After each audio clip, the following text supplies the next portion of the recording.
প্রথমবারের মতো ত্রিপুরার লোকসভা নির্বাচনে ভোট দিলেন ব্রু রিয়াং শরণার্থীরা। উত্তর ধলাই ও গোমতী জেলায় মোট 16,300 জন ব্রু রিয়াং ভোটার রয়েছেন। আজ তারা লোকসভা নির্বাচনে ভোটদান করে আনন্দ ব্যক্ত করেন। প্রথমবারের মতো লোকসভা নির্বাচনে ভোট দিলেন ব্রু রিয়াং শরণার্থী। এতদিন তারা মিজোরামে গিয়ে ভোটদান করতেন। 2024 সালে ত্রিপুরা রাজ্যে বিধানসভা নির্বাচনের পর এবার প্রথম লোকসভা নির্বাচনে মতাধিকার প্রয়োগ করলেন ব্রু রিয়াং শরণার্থীরা।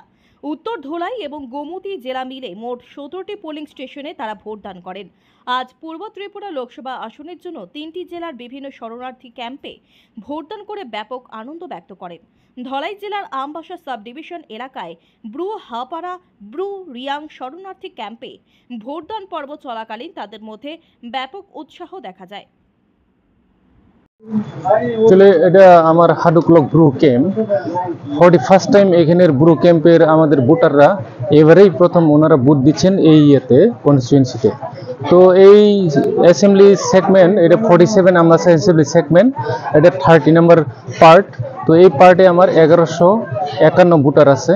এটা সব আমার ব্রু ভাই বোনরা, তারাই এখানের ভোটার। তো তাদের জন্যই স্পেশাল সেপারেট একটা ভোট কেন্দ্র আমরা খুলেছি। ভোট দিয়েছেন? হ্যাঁ হ্যাঁ। কেমন লাগে? কেটা দিছে। ভোট দিতে ভালো লাগছে? হ্যাঁ ভালো লাগছে। ভোট দিছে এই প্রথম? হ্যাঁ। এখানে সব ফ্যাসিলিটি পাইছেন আপনারা? হ্যাঁ পাইছে। জল আসেনি বাড়িতে? জল কারেন্ট তো আছে, সময় পানি খারাপ হয়, কেটা আয়। আমার তো আমার একজন আমার একজন 12 কুলাই না, আমাদের খাইবার মাত্র আমি একজন পাই।